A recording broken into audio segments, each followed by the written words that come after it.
कई भी धर्मी उसमें प्रवेश कर गए और एक बड़ा हादसा होने से बचा, तो हमें ये ज्ञान कौन देगा? सत्संग तो देगा। अब तो ये चल रहा है कि जहां भी गरबा खेला जाए वहां पर टोकन दिया जाए, हर व्यक्ति को वही प्रवेश करे। 7 दिन होगा, 7 दिन अलग अलग व्यक्तियों की, स्त्रियों की और माताओं बहनों के नाम लिखे जाएंगे, क्योंकि धर्मियों की नजर हर जगह है, यह ध्यान रखिएगा। वो एक मौका ढूंढ रहे हैं कि कैसे न कैसे इस भारतवर्ष की सनातन संस्कृति को नष्ट कर दिया जाए। वो विचार कर रहे हैं कैसे न कैसे हो।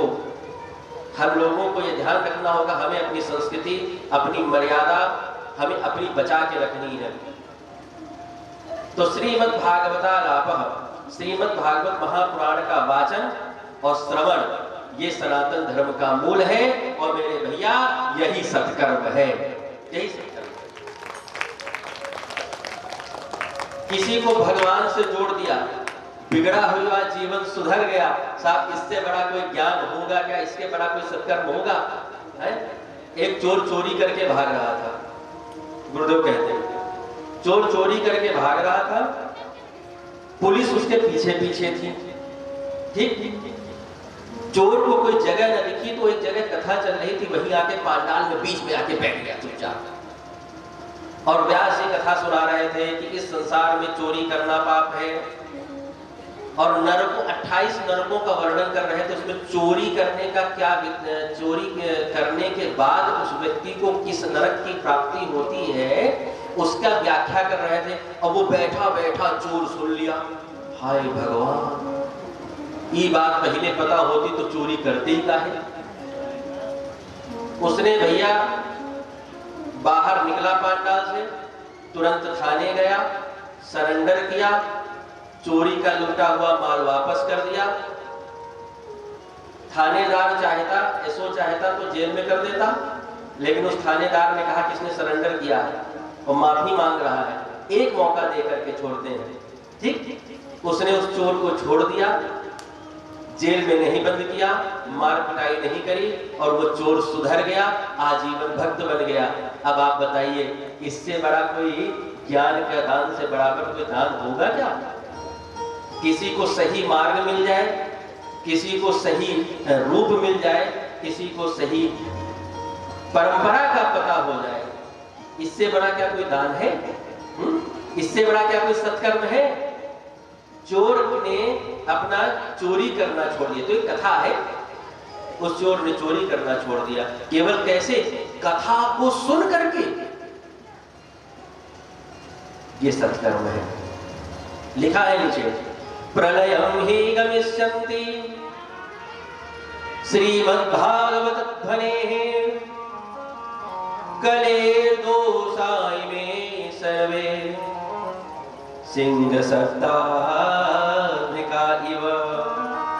जैसे शेर की गर्जना से भेड़िए भाग जाते हैं, उसी प्रकार भागवत जी की जय जयकार करने से पाप भाग जाते हैं। प्रलयम ही गमिष्यन्ति श्रीमद् भागवते ध्वने। हमारे परिवार पे कोई प्रलय आने वाला है, कोई संकट आने वाला है, कोई क्लेश आने वाला है, अकाल मृत्यु होने वाली है, एक्सीडेंट होने वाला है, यदि आप भागवत सुन करके माथे पर चंदन लगा के निकले हैं, साहब लिखा है श्रीमद् भागवत ध्वने है, श्रीमद् भागवत की ध्वनि सुन करके वो सारा संकट आपसे दूर भाग जाएगा, पीठ दिखा करके भाग जाएगा। ये प्रभाव है भागवत जी का, ये सत्संग का प्रभाव है। कले दोषा इमे सर्वे सिंह सत्तात्मिका इव। सत्संग की महिमा बहुत ऊंची है। नारद जी कहते हैं, मैं यही पूछते पूछते आपसे आया हूं, आपने अच्छा समाधान दिया। अब बताइए, भागवत सुनना चाहते हैं, कैसे बात बने? सत्संगार्थम, दो सत्संगियों का मिलन हुआ है आज। नारद जी सुनना चाहते हैं, ठाकुर जी ने मिला दिया, और सनकादिक सुनाना चाहते थे, इससे वो विचरण कर रहे थे, तो एक दोनों को बद्रीनाथ धाम में मिला दिया। कहा नारद जी तुम सुनना चाहते हो, ये सुनाना चाहते हैं, जाओ बद्रीनाथ धाम, दोनों भक्त मिलेंगे और हरिद्वार में कथा का आयोजन करो। नारद जी और सनकादिक बद्रीनाथ धाम से हरिद्वार आए, और वहां पर आनंद नाम का एक तट है, वहां पर बालुका में पीठ बनाई, 4 सनत कुमारों को बिठाया और कथा प्रारंभ हुई। कथा के महात्म्य की चर्चा हुई और उस महात्म्य में नारद जी को सुनाते सुनाते सनत कुमारों ने कहा, सदा सेव्या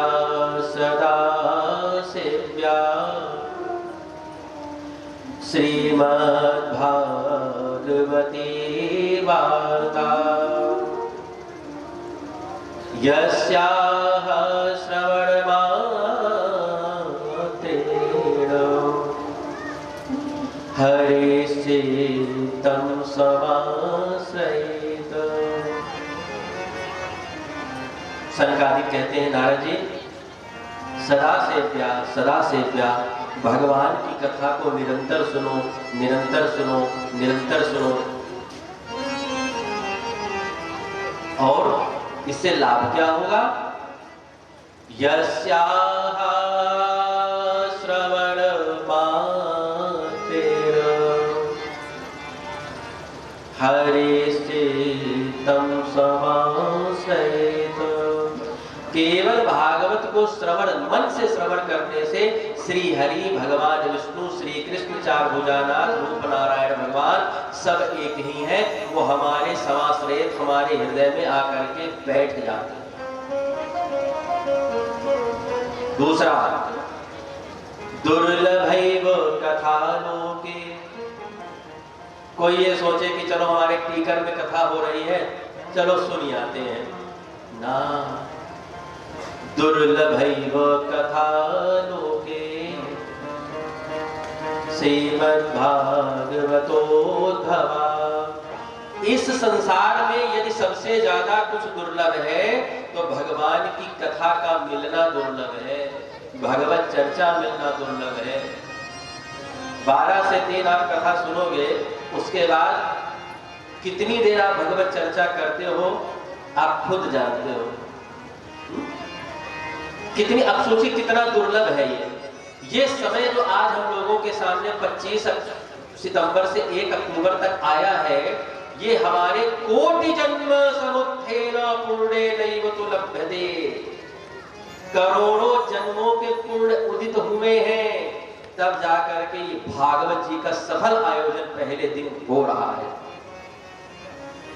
उस पर भी श्री हरि कृपा यदि ना होती तो ये भी संभव नहीं था। हम लोग जब आए यहाँ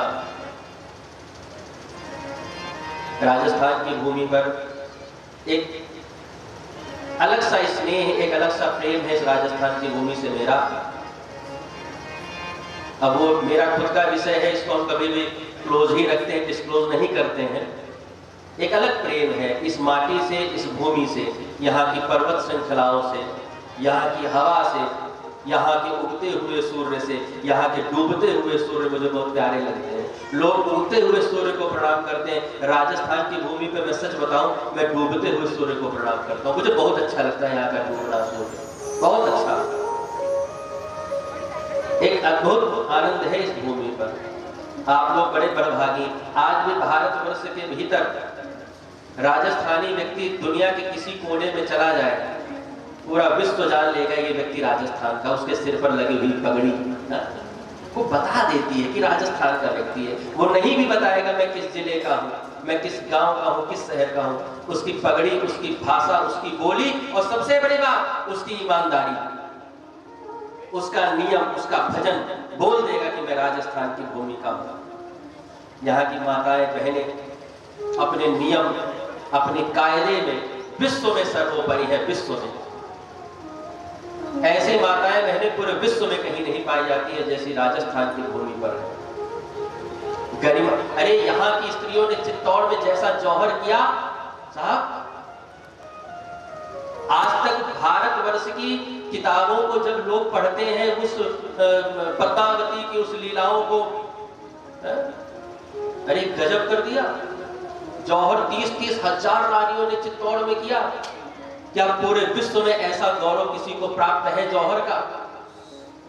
पूड़ी डालते हुए जब हाथ में 2 दाल तेल के गर्म हुए छींटे शरीर पे आ जाते हैं तब कितना दर्द होता है साहब, कितना दर्द होता है। पूरा शरीर अग्नि में झोंक देना कोई सामान्य स्त्री की बात है। जौहर क्यों करती थी स्त्रियां, पता है आपको कि नहीं? पता होगा आप लोगों को। जौहर इसलिए करती थी, उनको ये खबर मिल जाती थी, सूचना मिल जाती थी किसी गुप्तचर के द्वारा कि आपके पति युद्ध में लड़ रहे हैं, कमजोर पड़ रहे हैं, संभवतः मार दिए जाए। तैयारी सारी रखती थी, जी जाएंगे तो ठीक है, नहीं इधर से अगर मुगलों की सेना आएगी तो हम सीधे अग्निकुंड में कूद जाए। जी जाएंगे, अगर मेरे पति बच जाते हैं तो उनको गले लगा लूंगी, और अगर मर जाते हैं तो मैं अग्नि को गले लगा लूंगी। ये जौहर। और क्यों करती थी जौहर? जौहर का मतलब होता है अग्नि को जीते जागते समर्पित। और ऐसे नहीं जाती थी, नई साड़ी पहनती थी, नया लहंगा चुन्नी ओढ़ती थी, वो एकदम नया फ्रेश, और सारा श्रृंगार करती है वो स्त्रियां। मरने के लिए इतनी तैयारी, हम जीने के लिए भी इतनी तैयारियां नहीं करते। ये राजस्थान की माटी का गौरव है, क्योंकि उन स्त्रियों को यह पता है वो चाहे तो जहर भी तो खा सकती है,